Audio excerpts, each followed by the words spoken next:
So what does Noel Gallagher think of the Strokes, and do we care? I'm usually intrigued by the Gallagher brothers' take on things, including Paul, as it's interesting to hear how they interpret other bands, and it's often quite funny.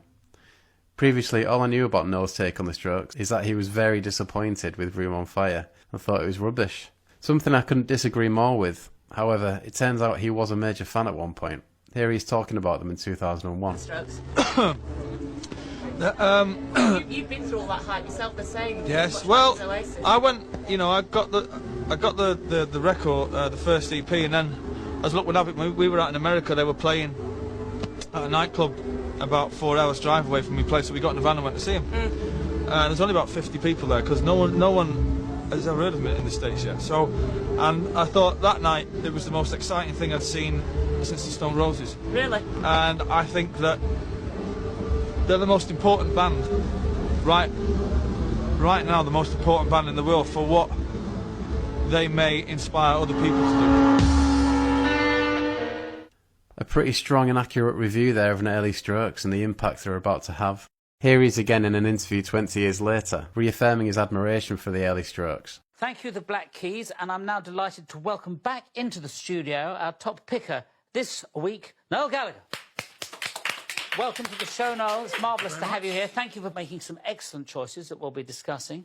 Tell us about the first thing that you chose, the Strokes, with Last Night in 2006. Well, actually, when I sent the list, it was kind of like, you know, you forget how many amazing artists and performances have been on the show down the years. And well, the Strokes, I remember when they first came along, there's about half a dozen people in my life who kind of, you will take their opinions on music all day. 5 out of the 6 of them in the space of a week said, "Have you got this mob from New York, the Strokes?" And I was like, I keep hearing about it. And when that first EP came out, The Modern Age, it had kind of taken guitar music somewhere else. And that whole period after that with the Libertines and Kasabian and the Arctic Monkeys was probably the last great British period for guitar music. And for that couple of years when they first came to England, we went everywhere to see them. We used to go to festivals just to see them. And they were brilliant. They looked great. And they seemed to herald a new spirit in guitar music. So do we agree with Noel that it was the last great period for British guitar music? And why do we think he didn't like anything beyond the Strokes' first album? Let us know in the comments.